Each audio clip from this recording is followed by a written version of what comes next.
the things that we can tell when we look at anybody who is the leader of any country or any great enterprise is the way that they conduct themselves and the way that they instruct their subordinates to conduct themselves.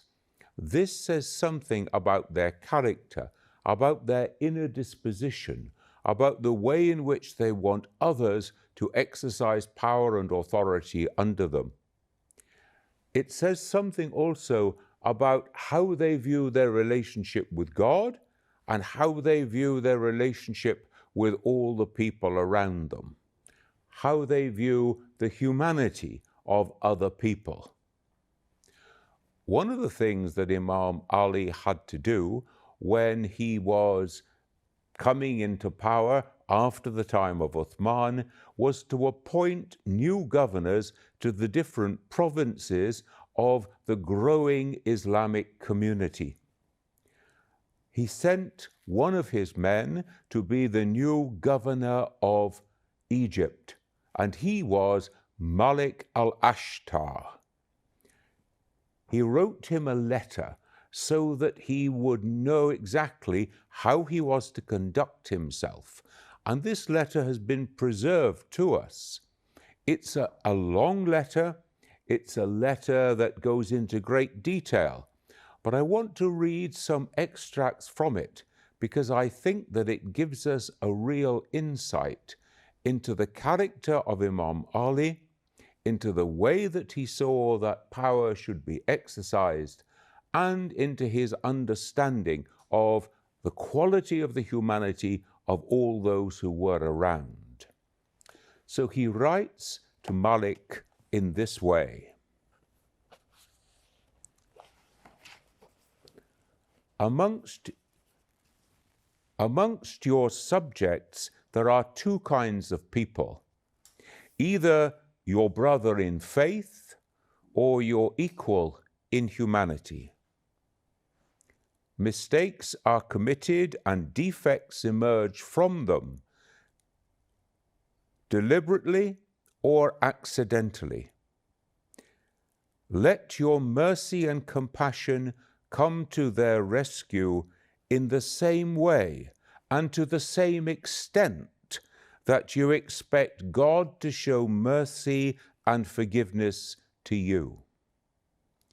In the same way and to the same extent that you expect God to show mercy and forgiveness to you.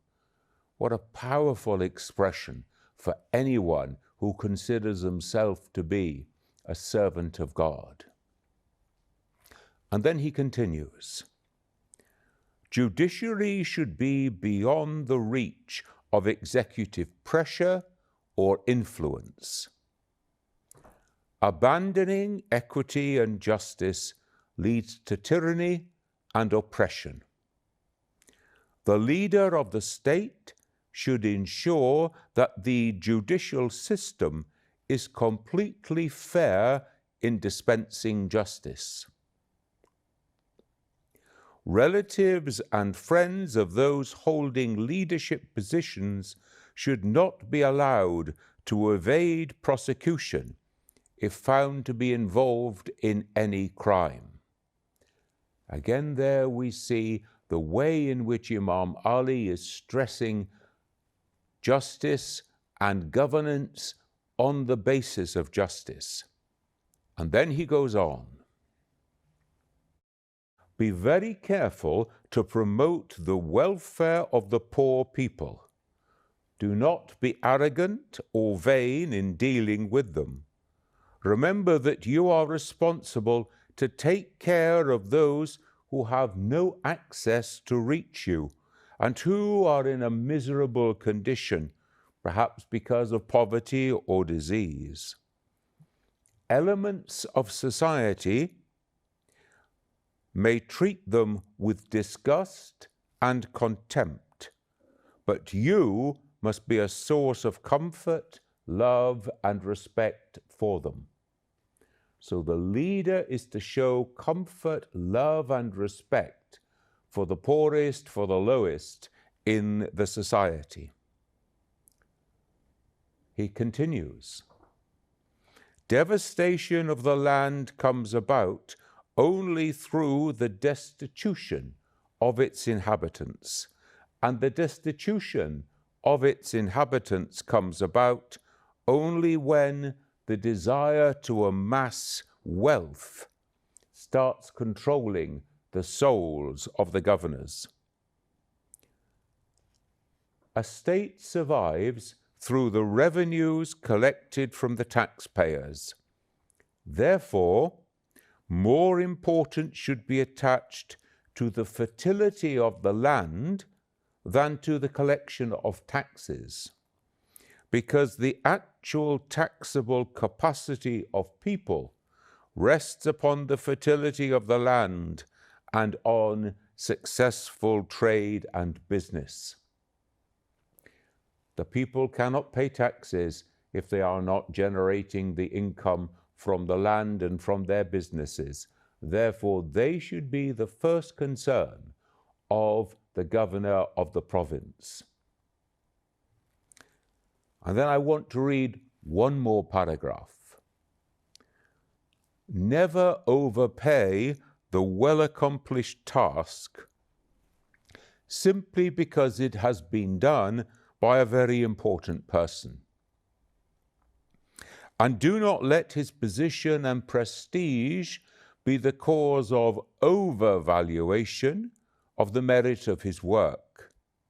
And at the same time, do not undervalue a great deed if it is done by a very ordinary or a common person. Let equity, justice, and fair play be your motto.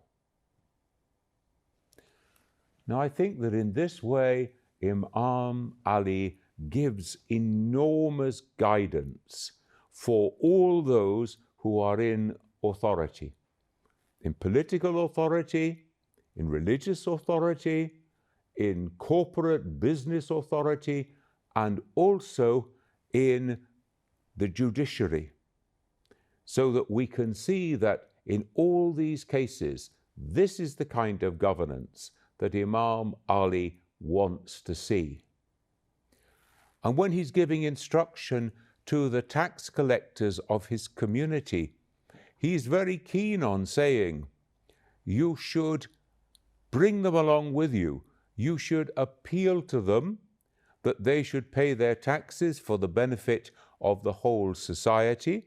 If they cannot pay their taxes, well, there's no point in you driving them to distraction. You have to accept that they cannot pay their taxes this time. And then he talks about the agricultural community.